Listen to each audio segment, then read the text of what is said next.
Welcome to a bonus video for the first lesson of book 2. I say it's bonus because we really, in the current version of book 2, this isn't covered, but it's something that I've seen come up several times, and it bothers me. It bothers me so much that people sometimes teach Japanese in a way that confuses most people. So, even though this says Course 2, Lesson 1, it is kind of related, but not important. Unless you want to be good in Japanese. And this is my key point that I want to teach you. There is no such thing as a ru verb. Now, those of you that are watching this video that have studied Japanese in another book, and I've seen many people say, oh, it's a ru verb. That is completely stupid. And I'm saying it because I'm going to show you that understanding that something is a ru verb is stupid. Because so many verbs end in ru. Okay, let's look at this. So many verbs end in ru that it makes no sense to classify them as a ru verb. That's like saying, oh, that verb? Yeah, that's a verb. That's one that you do things with that verb. Yeah, all verbs do things. But if you call it a ru verb, you're going to hurt yourself. We're going to end the video. After I explain it, I'm going to give you the real rule that will help you out, okay? So let's look at what a ru verb is, okay? If I said to you, oh, hey, that's a ru verb, you would think that a ru verb would follow a certain pattern and you could do something with that ru verb, and knowing that it's a ru verb would help you, okay? Let's go through it. Regular verb, iru-eru verb, iru-eru exception, irregular verbs. These are the types that we know, okay? And there's even one more type that we learn in book 4. I call it aru verb. It's really high level polite verbs that are special verbs only for very high level things, okay? They're replacement verbs for lower level verbs. When you get there, you'll see what I mean. But they are also ending in ru, okay? And what do I mean by this? I mean, what I'm getting ready to show you is that ru verbs, every single verb type, whether it's regular, iru-eru exception, or irregular, or ichidan, godan, whatever they call them in the book that you learned, they can end in ru.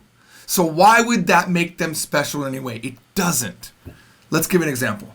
Wakaru, regular. Kaeru or kaeru, these are both ending in ru. Kaeru means to return. Kaeru means to change. This kaeru is an iru-eru exception verb. This kaeru is an iru-eru verb. What does that mean? This becomes kaerimasu and this becomes kaemasu. This becomes wakarimasu. Iru and iru. Exact same sound, ending in ru. This iru means to exist or to have. We learned it in this lesson. Course 2, Lesson 1. This one, though, is an iru-eru verb, so it translates to imasu when it goes to its conjugated form, right? But iru, to need, okay? To need is an iru-eru exception verb, or basically a regular verb, so it becomes irimasu. Kuru also ends in ru, so does suru, but it doesn't become kurimasu, and it doesn't become kumasu. It becomes kimasu because it's irregular. I've just showed you 4 types of verbs that all end in ru. And some of them are the exact same verb ending in ru, but follow different rules. So how? For the love of God, the people writing textbooks that don't understand ru verbs is not a thing. And I don't even care if the Japanese government says ru verbs is a thing. It's not a thing. It's too wide of a classification. That's like lumping reptiles and mammals as they're animals. I mean, if I tell you, oh, that's an animal, all you know is nothing. You just know that it's alive and it's not a plant. But if I say it's a reptile, you know that its blood is different, or that it's not warm-blooded like us, like a mammal. Mammal is warm-blooded, which means in the morning we can get up right away and have energy because our body makes our blood warm, whereas a reptile needs to be basked in the sun to get their blood circulating because they have cold blood. See, it helps to know classifications. But if I said to you, oh, what is that? It's an animal. Well, guess what? There are fish in this ocean that are animals, but they can't live where a mammal can live. And mammals can sometimes live in places that reptiles can't live because they can't regulate their body temperature. Do you see what I'm saying? Do you see what I'm saying? Now, here's the rule. Okay? This is the main thing you want to take away from. Number one, there's no such thing as a ru verb because it doesn't help you. Okay? But here's what you can know about ru verbs that will help you. If a verb does not end in an actual ru, then it's always regular. Non-ru verbs are a thing. Anytime a verb is special or not regular, it ends in ru. Does that make sense? Anytime a verb ends in ru, it could possibly be iru eru, that special high-level verb that I mentioned. It could be irregular. Or it could be regular. It could be all five of them. But if it ends in a gu, or a mu, or a bu, anything but ru, you know it's a regular verb. That's the key thing to come away with. A regular verb is everything that doesn't end in ru and sometimes ends in ru. Does that make sense? So let me give you a fake verb, okay? If I gave you the verb babegu, I just made it up. Let's say that verb means to make stupid grammar. What do you say? I made stupid grammar. Babegu. It's not irregular, right? It can't be any other verb type but regular because it doesn't end in a ru. If you made stupid grammar, you babegimashita. Babegimashita. Does that make sense? It follows a pattern. Oh, I didn't make stupid grammar. Babegimasen deshita. Literally, I made this up. And that's all. I say babegu a lot. It's my go-to made-up verb. Let's make another one. Tagumu. That sounds like it could be something. Tagumu.